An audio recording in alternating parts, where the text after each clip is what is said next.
Come on in, and let's get ourselves into this. Acid Plant is our map, and we start off in the top left-hand side. In the upper left, our pink Zerg player from Gamers Origin is Stephano.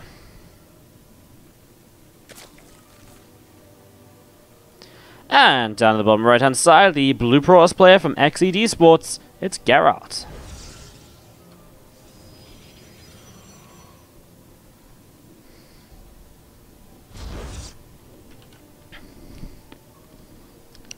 So, a little bit of Zerg versus Protoss to continue onwards now through our bracket today.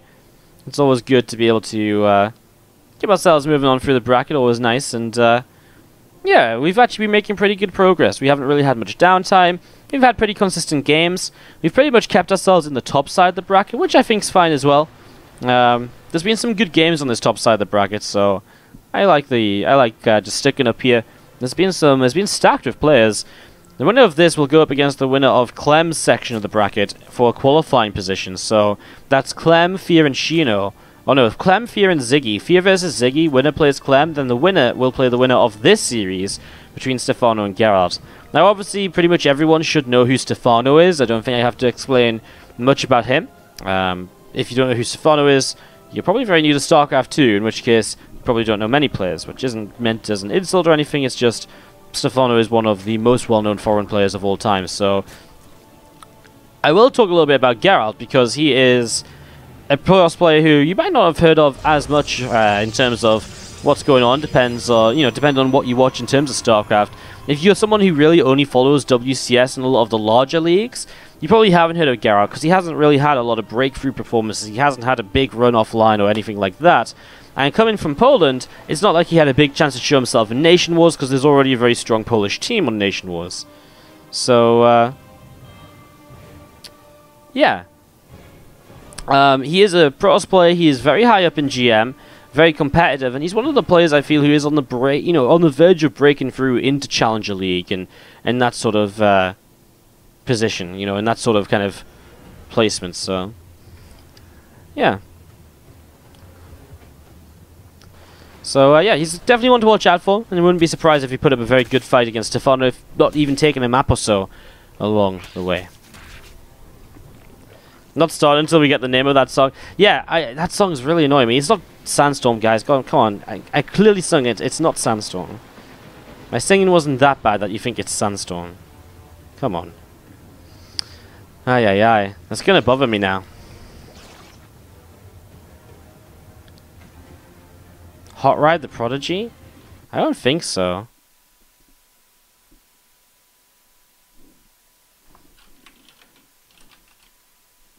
No, there's no way.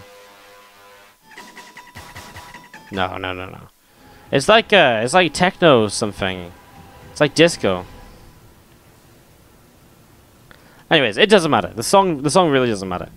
Anyways, we're going to be seeing an adept or two over here initially. As they gather together, they're going to look to try and get into a mineral line and try and get a couple of workers. Early on here, Stephano only for 4 Zerglings, so definitely some potential for these adepts to get something done. They get a crew team already, which is always nice as well.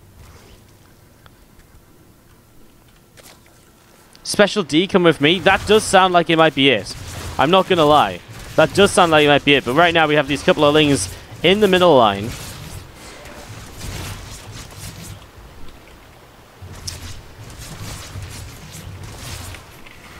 I'm going to see this adept is going to be shut down here in a moment. Is this really the song? If this is the song, I'm going to lose my shit.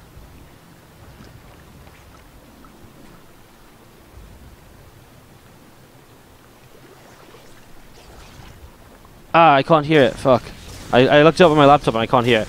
God damn it. Who said that? Mammoth 1? Oh my god. Oh, Phoenix shows up in an Oracle's here. I need to cast the game. God damn it. Alright, we're going to see the Phoenix and the Oracle backing away. Do you have a moment here? I think we do. I'm going to go for it. Right. How do I do this? This button? And I think we should have a game sound. No! That's it. Congratulations, Mammoth D. Not Mammoth D. Mammoth 1. You got it. I'm going to pay you back for that. You've saved me so much of my time wondering what the hell's going on. Hang on. I've never gifted someone a sub on my own channel before, but Mammoth1, you have just saved me moments of frustration by telling me the song. So have a sub on me. Welcome to the family. Boom. Alright guys, let's get into this game. As we have a Phoenix coming through and going to be fighting against an Overlord here initially. And a little bit of damage done. And you're going to be seeing the couple of Queens coming through. And they are going to be fighting here and there. A little bit of damage being dealt. Roach is on the way up from Stephano. His lair is done. Reducey Roach speed coming in. So it's going to be quite aggressive from Stephano. A lot of Roaches right now actually. With Roach speed not done yet. His creep's good to get the Roaches halfway across the map. But then he really does need Roach speed to keep them kind of sped up. Moving further forward. So... and we've seen this Prism coming up the right-hand side as well. You're just going to have the Zerg lane is just set over to the left, so... Geralt, in the meantime, though, he's got the Templar Archives, he's got the Self into that War Prism place. The Archons are on the way up. And we are going to be seeing the...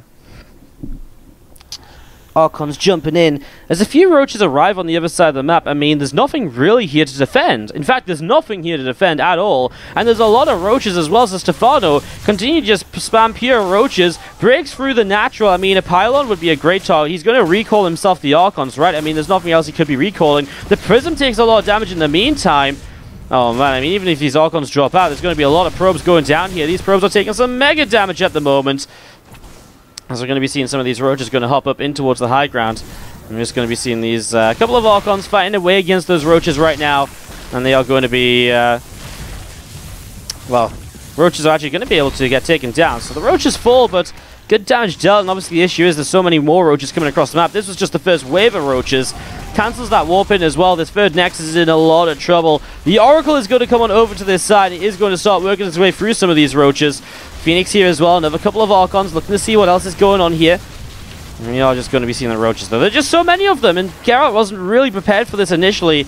As we are going to be seeing these few Roaches continuing forwards. There's an Immortal out at least, which is something to help here now.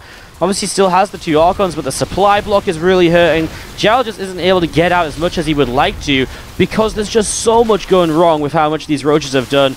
And we are going to be seeing these Roaches coming back up into the center. So Roaches coming back up into the center. Hydalisks are on the way out as well. I'm going to see the Nubitez Carapace continue to come on out. Plus one missile attack as well, by the way. So Stephano getting that set up and ready to go. A few more Roaches off-road towards the upper side. Creep spreading out a little bit.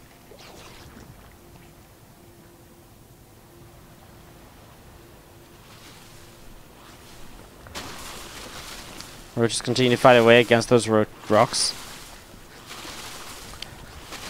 Cleaning things up a little bit right now. Stephano hasn't ended the game with this, but obviously he's severely slowed Geralt down.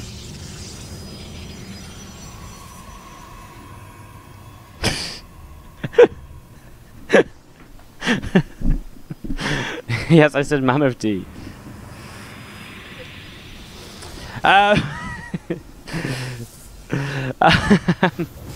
Couple of Archons fighting an Overlord. Someone found it before Mammoth1. Did I really scam someone? Oh my god. Am I a terrible streamer? I don't believe it. Oh my god. It's true. I scammed Tim.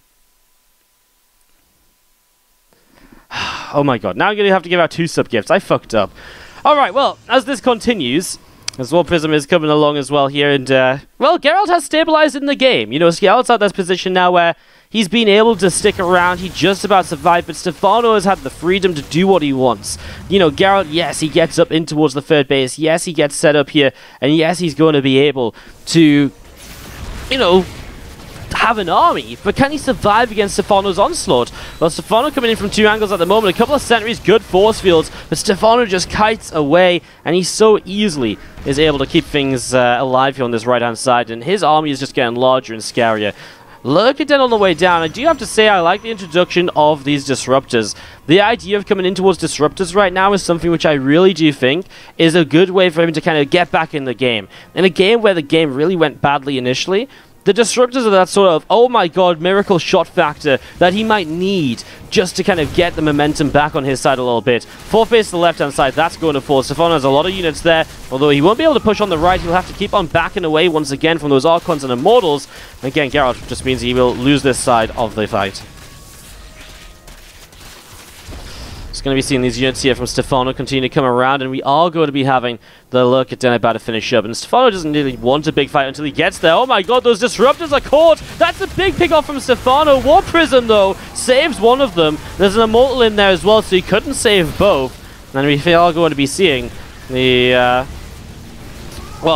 the fight coming in for Stephano on the top side at the same time, because the disruptor's on cooldown for the most part. Gets a couple of Hydras here. Stephano could just wait for lurkers, and this is going to be so much more powerful, unless, I guess, maybe he feels the lurkers are going to get shut down by disruptors. But I mean, there's not even that many disruptors anymore.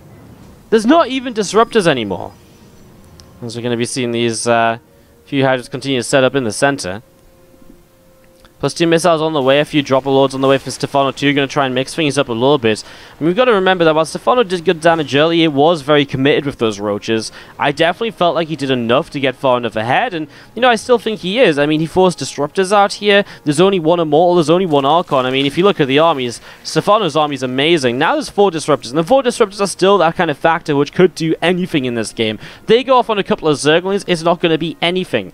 But if they go off on like 3 or 4 Hydras at a time, if they get the lurkers, they could be complete game changers. The lurkers actually load up into the overlords. Wow, what is the plan there? I don't even know. I don't even know what the plan is there. Hydras and Overseers setting up on the right hand side, a couple of Zealots in the upper right as well. Adaptive Talons on the way down from Stephano, and you're going to be seeing these Hydras continue to come on out. Nexus on the way on the 4th base as units do gather themselves together. Well, this army of Geralt, I mean, he's getting up to a 4th base, right? But will he hold on as Stephano is going to start dropping lurkers all over the shop? I mean, he's already looking to get a couple of lurkers behind this mineral line. Obviously, this Overlord's looking to hit this mineral line. It's so difficult to clean up lurker drops, although I guess it isn't if you just kill them before they burrow. But now they burrow, and those Stalkers are just going to sit here and take a bunch of damage. Probes start falling as well. And those lurkers, well, the disruptors can obviously get something done in this. An observer coming through as well. So it's a cleanup. And Stephano uses it as a great distraction, just push down the south side. That was a decent-ish first disruptor shot coming out of Geralt here onto the Hydras. You're going to be seeing a few Lings there. Oh, go and attack the disruptor shot as well. And that's the issue. The disruptors, they fire on the first thing they see now. And obviously Lings are not really the kind of required target here to get damage done that's, you know, to get the damage done that's necessary. Probes going down in the natural too, and Stephano is all over the place. The main base is under attack as well. And Geralt, he's been behind from the get-go. He's been struggling to keep up. And just the momentum of Stephano, the fact that he's always the aggressor, he's always the one that's here and there, it makes it even more difficult for Geralt to stay up and alive in the game. Well, we are going to be seeing these Hydras continue to come along here and starting to work their way through the 3rd base. So this 3rd Nexus continuing to drop the Assimilator, the Pylon, this Nexus too. To the left-hand side, these couple of Lurkers are also setting up and firing away. And we are going to be seeing the... Oh, the Lurkers just burrowing. Oh, it's the Probes clumped up to get back to the mineral line. Absolutely insane damage. Oh, how many kills did the Lurker have? I didn't see. This one has 14 though, and I mean, that just tells the tale already, right? These Lurkers probably have a ton of kills also.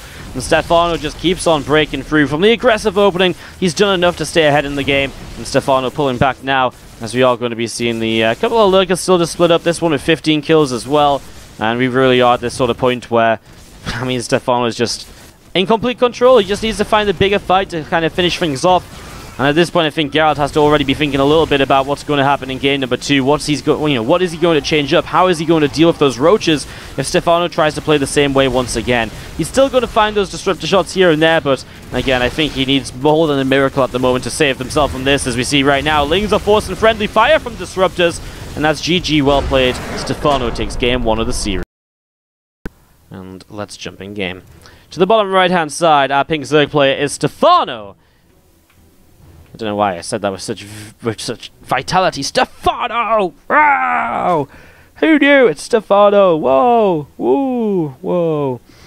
And to the top left, his opponent who's down a game looking to fight back and tie things up, it's Geralt. Now, Stephano obviously lost to Petit Drogo earlier today in the qualifying match of Qualifier 1, which was meant to finish last night. But he's one map away from making it to another qualifying match. Let's see if he has some better luck that time around. If he gets there, we'll see if Geralt can turn it around, of course, for now. Wardy, the worker lost tab doesn't seem to be working. That, my friend, is because the players are not hosting with WCS Game Heart mod, which sometimes happens in these larger qualifiers when the players are hosting the games. So that's why it's not being displayed. It's a mod that has to be activated. It's not just a built-in feature of StarCraft 2. There's nothing I can do about it. apart from forcing the players to rehost lobbies, which they don't like doing. So it's just not going to happen, sadly, all of the time. I do try and offer to, you know, I'll try and offer to host lobbies and stuff like that myself whenever I can. But sometimes the players just host themselves anyways, which is fine. You know, they want to get into the games quickly. Sometimes they don't want to cast them, messing around, inviting for them, and all the rest of it. So yeah. We should do I'm Blue, says Alba. Well, we should do I'm Blue as a sing-along. Well, you know, we did have a good sing-along last night. I'm not sure if everyone would get would enjoy I'm Blue as much. Maybe. If we have an insanely long stream today and I start to lose insanity and we need some energy, we'll have another sing-along. I'll find a good song for us to sing along to in chat. Chat sing-along last night was a lot of fun.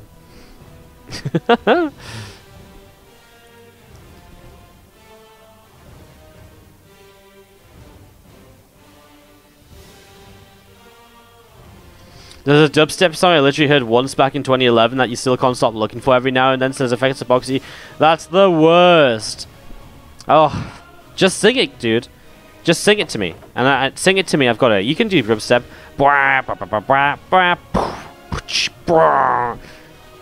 Something like that. I believe in you. Sing it. Sing it and the chat will find it.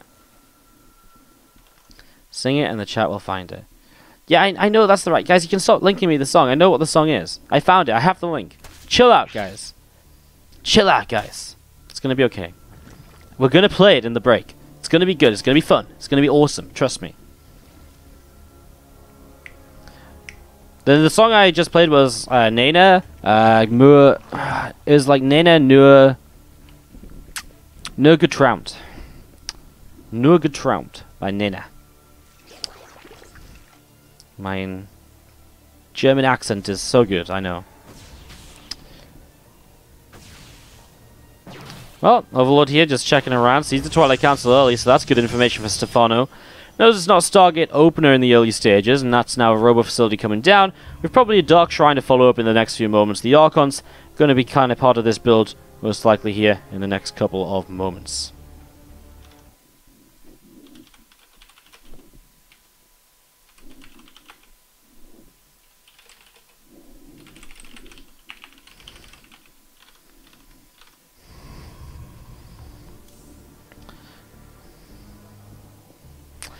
Dark Shrine on the way, and we are just going to be seeing the Robo facility is going to be finishing up in a moment or two. Couple extra gateways coming on in, getting ready to go. Rotron dropping down for Stephano, Lair on the way up as well. Similar to the last game, obviously, so far, but honestly, going into Roaches and Lair makes a lot of sense against this Dark Shrine opener. You know, going into the up against the Archons, the Roaches are much sturdier. As long as you can move them into the right locations at the right time, it's really does go a long way.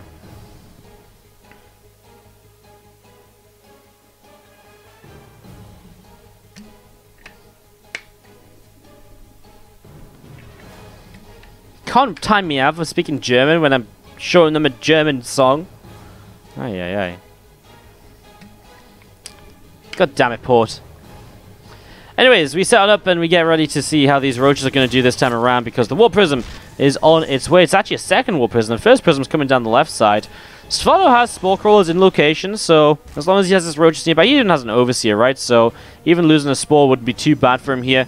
4DT's warping in. Let's see what Geralt will try and do. We'll see if he actually wants to warp in Archons right away. Nope, gonna try and get some damage done with the DTs, but with the Roaches, with the Queen, he shouldn't be able to do too much. We'll see what he can find. There's just no way. The Roaches are in position. They grab the DT right away, and it's just a matter of lifting those up and getting back here. So, backing away off over to the left-hand side. And we are going to be just seeing now Roach speed continuing through. A few more Roaches on the way up, and we are going to be having the Nexus from Geralt. It's on the way on the third base as well. So, Zealot is doing a little bit of damage. You have a Adept as well. As you do see some of these Roaches moving across the map. Similar to the last game still. I mean, Stephano, only 44 workers. He's going to come right in here. He forces the recall, and as the recall comes in, it's just the War Prism for the Archons.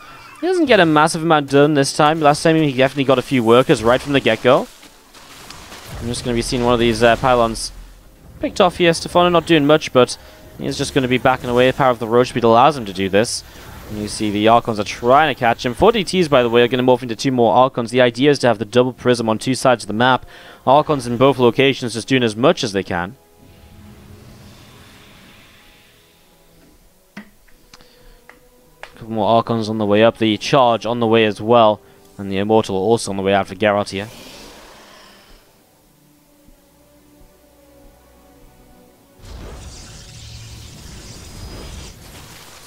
A few roaches to the left-hand side and a few to the right. It's going to be a little bit of a surround, but with 4 Archons, I'm not sure how much Stephano can do with this big attack. I mean, we are down on workers for Stephano, so he needs to get something done. He does get a few probes right now. That was actually some in-sync roach attacks to kill those off. Going to see the Nexus continue to be targeted down here at the moment. Archons continue to come forwards, and we are going to be seeing those Archons continue to drop back down. And, well, again, the Archons should be able to clean up those roaches eventually. But the Nexus is already fallen, and this is just so strangely similar to the last game. Some roaches made their way into the main base at the same time, by the way, and they're starting to get some damage done. But a couple of Zealots are starting to clean up as well. Oh, I guess he is going to get the majority of these roaches. In fact, he's going to get all of them. Wow, that was actually very successful warping of Zealots, I have to say. So Stephano's backing away, Hydrogen on the way up, but now the +1 missile, same as the last game. He commits to an aggressive attack early on, and he moves away from that, going on from there. So starts to transition out and getting ready to go once more.